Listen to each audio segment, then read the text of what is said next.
Hello everybody and welcome to Eye Opener. This is Dr. Mridula V. Amarnath here. So in today's session, I'm going to talk to you about an important topic, which is the cornea. Anatomy of the cornea to be in specific.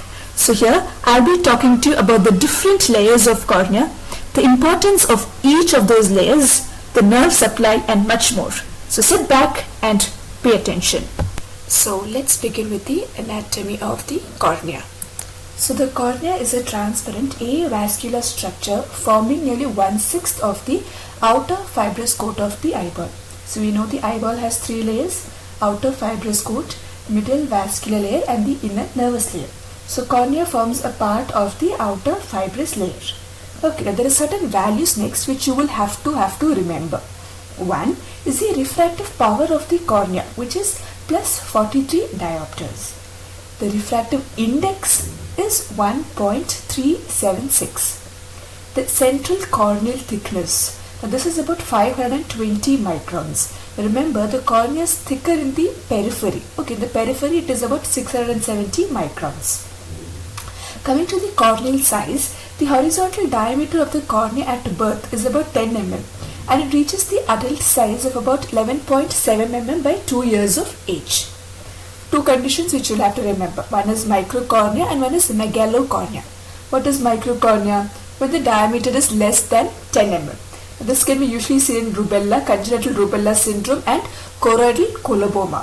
Another one is megalocornea, wherein the horizontal diameter is greater than 12 mm at birth or greater than 13 mm after 2 years of age. Fine. Now there's always this common doubt or confusion between megalocornea and ophthalmos. So I'll just make it clear.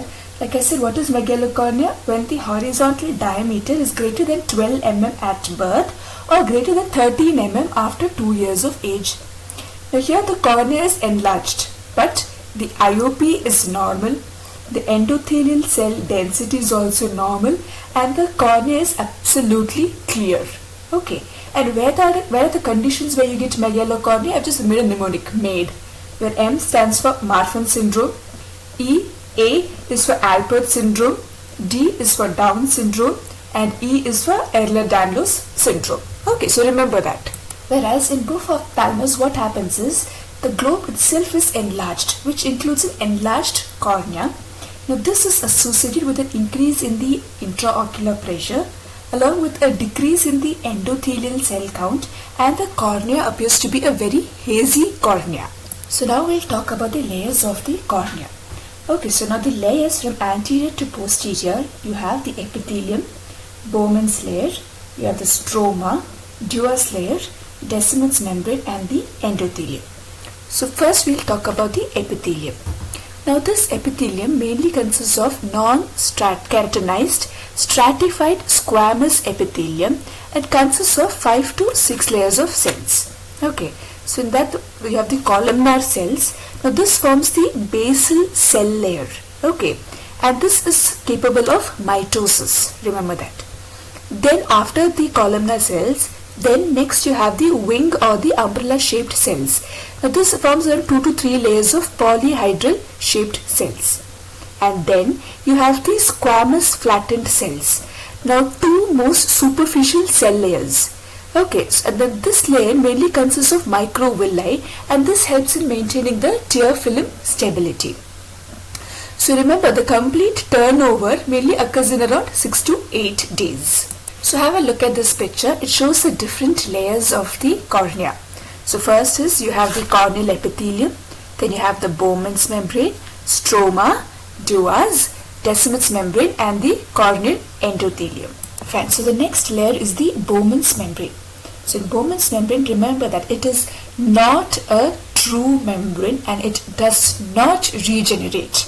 So it's commonly asked question. So it is not a true membrane and it does not regenerate. It is an acellular layer and mainly contains collagen fibrils. Okay, and it heals by scarring, thus leading to a permanent loss of vision. So remember that. So the next layer is the stroma, also known as the substantia propria. Now this layer forms nearly 90% of the corneal thickness. And this layer mainly contains collagen fibers. And which type of collagen? Type 1 collagen, along with a few type 5 collagen, but mainly it is the type 1 collagen. And the ground substance here is keratin sulfate. So along with collagen and the ground substance, it also contains keratocytes, macrophages, histiocytes and a few lymphocytes. Okay, the next is the Duas layer.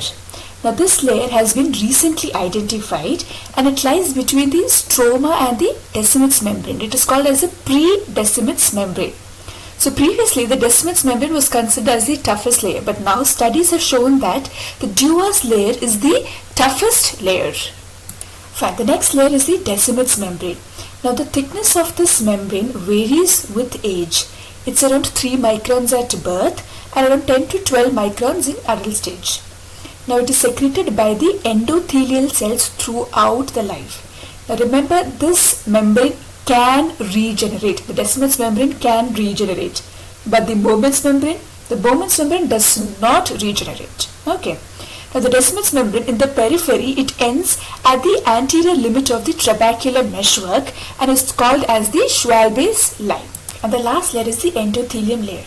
Now this layer consists of a single layer of flat polygonal cells. Now remember, this is the most metabolically active layer and it contains an active pump mechanism, that is the sodium potassium ATPase pump. Now this pump basically helps to maintain the corneal dehydration. Also remember, the endothelial cells contain the highest number of mitochondria in the eye after the photoreceptor cells. Next, you should know about specular microscopy. Now what is that? This basically takes a photograph of the corneal endothelium and measures the endothelial cell density and the cell morphology. Okay. The normal endothelial cell density in young adults is around 2500 to 3000 cells per mm square. Now when corneal decompensation occurs, nearly 75% of these cells are lost. That is, the cell density becomes less than 500 cells per mm square. Now, like I said, this specular microscopy also gives us a picture of the cell morphology. That is, whenever there is any variation in the cell size, which is polymegathism, or the cell shape, which is pleomorphism. Okay, now any variation in this mainly indicates that there is some sort of an endothelial stress. Now when does endothelial stress occur? It occurs as a compensatory mechanism to decompensation. So coming to the nerve supply of the cornea. So I made a mnemonic for you, TON, T-O-N. So remember, you have the trigeminal nerve, its branch ophthalmic nerve, its branch the nasociliary nerve supplies the cornea. Next, remember, where do you get reduced corneal sensation? Remember that because it's a usually asked MCQ question. So one is you get herpes keratitis, diabetes, leprosy, acoustic neuroma among contact lens wearers, overuse of topical drugs like any anesthetics, NSAIDs, beta blockers, or in case of any surgical trauma. Next is where do you get causes of enlarged or prominent corneal nerves? So you have local causes and systemic causes. So among the local causes, the conditions are keratoconus, congenital glaucoma, acanthamoeba keratitis and Fuchs, endothelial dystrophy, and systemic causes are leprosy, neurofibromatosis and Refson's disease. So next is, what are the factors that are responsible for maintaining the corneal transparency?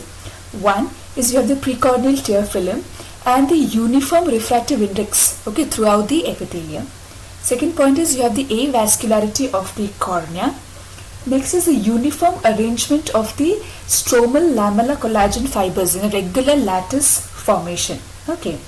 Then the relative state of the corneal dehydration. Now this is basically maintained by the endothelial pumps. Then the normal intraocular pressure and something called as corneal crystallines. These are nothing but soluble proteins which is present in the stromal keratocytes, and they help to reduce the backscattering of light, and these are the factors that helps in maintaining the transparency of the cornea. Another thing which you will have to remember is causes of neonatal corneal opacification. Again, this is important, so just remember the causes. One is mucopolysaccharidosis, congenital hereditary endothelial dystrophy type 1 and type 2, congenital glaucoma, sclerocornea, rubella and birth trauma, during birth trauma. So coming to the last part, that is the corneal nutrition. So remember the solutes, mainly glucose and others, 90% of it is obtained from the aqueous and 10% from the limbal capillaries. Whereas oxygen, it is mainly obtained from the air through tear film. Okay, so one thing you will have to remember is, on using contact lens, the glucose supply does not get disrupted. But because of the lack of oxygen, the glucose utilization or the aerobic metabolism is restricted.